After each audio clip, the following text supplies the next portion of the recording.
Connecting dot theory کیا ہوتی ہے؟ کنیکٹنگ ڈاٹ تھیوری سے یہ پتا چلتا ہے کہ آپ کی بازی میں جو ناکامیاں ہوئی ہوتی ہیں، یہ نہیں ہوتا کہ آپ نے محنت کی ہے، ناکامیاں کی ہوئی ہیں تو وہ ضائع ہو گئی. وہ آپ کو سبق ملتا ہے، آپ اس سے کچھ سیکھتے ہیں، وہ آپ کی آگے فیوچر میں آپ کی زندگی کے اوپر اثر ڈالتا ہے اور اس کا اثر پڑتا ہے.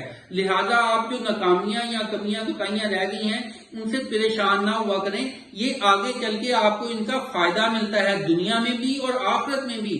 جو سارا کچھ جو مسلمان ہے اس کا تو ویسے ہی ایمان ہے کہ محنت جو ضائع نہیں جاتی، ذرا سے برابر تکلیف بھی پہنچے اس کا بھی اجر و ثواب ہے، اس کا بھی بدلہ ملتا ہے اگلے جہان میں جا کے.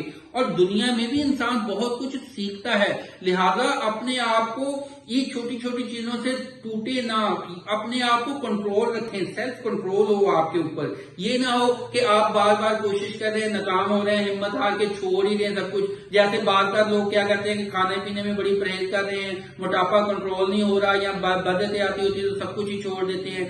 یا وقتی طور پر فوری فائدہ نظر نہیں آ رہا تو کہتے ہیں جی کام چھوڑ دیں. آپ ویٹ لفٹنگ کریں تو اس میں بھی فوری طور پر رزلٹ نہیں آئیں گے، ٹائم لگے گا، اس میں بھی محنت کرنی پڑے گی، مسلسل کام کرنا پڑے گا. لہذا جلد بازی نہ کیا کریں.